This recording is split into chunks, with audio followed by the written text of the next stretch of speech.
రక్షకుడును మన ప్రభునైన యేసుక్రీస్తు నామంలో మీ అందరికీ హృదయపూర్వక వందనములు. ఈరోజు దేవుని వాగ్దానము మొదటి పేతురు రాసినటువంటి పత్రిక 5వ అధ్యాయము 7వ వచనము. ఆయన మిమ్మును గూర్చి చింతించుచున్నాడు గనుక మీ చింత యావత్తు ఆయన మీద వేయుడి. హల్లెలూయా. మరి దేవుడే స్వయంగా మన కొరకు ఆయన చింతిస్తున్నాడు, లేదా మనల్ని లక్ష్య పెడుతున్నాడు అనేటువంటి సత్యాన్ని ఇక్కడ పేతురు గారు తెలియచేస్తున్నారు.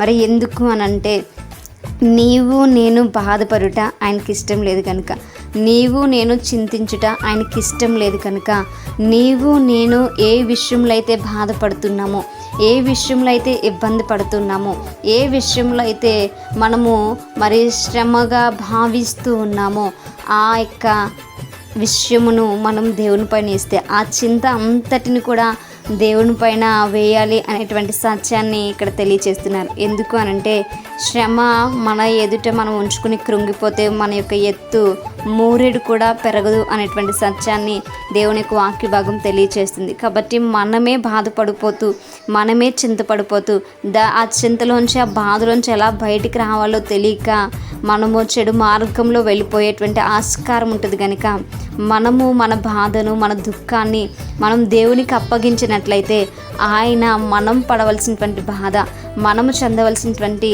ఆ యొక్క చింత అంతా కూడా ఆయన తీర్చేటువంటి దేవుడుగా ఉన్నాడు. ఆయన వాటిని అన్నిటినీ జ్ఞాపకం చేసుకునేటువంటి వాడుగా ఉన్నాడు. కనుక మనము భయపడడం మానేసి, మనము దుఃఖించడం మానేసి, మన దుఃఖం అంతా కూడా దేవుని పైన వేసేటువంటి వారముగా ఉందాం. ఆయన పైన ఆధారపడేటువంటి బిడలముగా ఉందాం. ఆయన మన యొక్క చింతను తీర్చేటువంటి దేవుడు, మనకు బాధలో మనకు తోడుగా ఉండేటువంటి దేవుడు, మన పక్షాన వహించి మన యొక్క దుఃఖాన్ని తొలగించేటువంటి దేవుడు, మరి తగిన కాలమందు మనకి సంతోషాన్ని అనుగ్రహించేటువంటి దేవుడు. కాబట్టి మరి ఎవరికి చెప్పుకోవాలో తెలియక, మరి ఎవరికి చెప్పుకోలేక బాధపడుతూ తపన పడుతూ ఉన్నారేమో. అయితే దేవుడి యొక్క ఉదయ కాలంలో అంటున్నాడు, మీ చింత, మీ బాధ నా మీద వేయండి. నేను భరించడానికి సిద్ధపడుతున్నటువంటి వాడు, నేను భరించడానికి సిద్ధంగా ఉన్నటువంటి వాడు. నేను మీ కొరకు మీ పాప భారాన్నే సిలువ పైన భరించి ఉన్నాను. మరి ఈ లోకంలో మీరు ఎదుర్కొంటున్నటువంటి సమస్యలు, ఈ లోకంలో మీరు ఎదుర్కొంటున్నటువంటి ఇబ్బందులు అవి ఏమాత్రపు కనుక వాటిని నా మీద వేస్తే మీరు నిశ్చింతగా ఉండండి. వాటి నుంచి మిమ్మల్ని విడిపించేటువంటి దేవుడిని నేనని ఆయన తెలియచేస్తూ ఉన్నాడు. కనుక మనము మన దుఃఖ, మన శ్రమలు మనమే భరించాలని అనుకోకుండా దేవునికి వాటిని అప్పగించుకుందాం. ఎందుకంటే శక్తిని భరించేటువంటి శక్తిని అనుగ్రహించేటువంటి వాడు ఆయన, మర్చిపోయేటువంటి మరి మంచి మనసునిచ్చేటువంటి వాడు దేవుడు. కనుక మనము ఆయనకు అప్పగించుకుందాం. అటువంటి కృప దేవుడు మనకు దయచేయుగాక. ఆమేన్. ప్రార్థించుకుందాం. పరిశుద్ధుడ మహాగణుడ మీకు వందనాలు. నిజమే ప్రభా, మా చింతను, మా భారాన్ని భరించేటువంటి మా దేవా మీకు స్తోత్రాలు.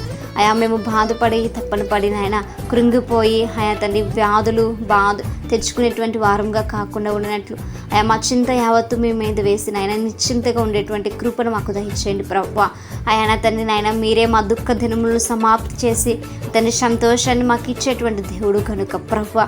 అయా తండ్రి నా ప్రభా, మేము నాయన అటువంటి సంతోషం పొందుకొనేలాగున మీ పైన ఆధారపడి మిమ్మల్ని ఆశ్రయించేటువంటి వారముగా మేము ఉండటుకుని సహాయం దయచేయమని, మమ్మల్ని రక్షించమని, మమ్మల్ని కాపాడమని, నీ యొక్క కృపా కాపుదలు మా చుట్టూ ఉంచమని ప్రభావ వేడుకుంటూ ప్రార్థన దయచేసి మీ పాద సన్ని చేర్చుకోమని యేసయ్య అతి పరిశుద్ధ నామములో అతి మిక్కిలి వినయముగా బ్రతిమలాడి వేడుకొని పొందించిన మా ప్రియ పరలోకపు మా కన్న తండ్రి.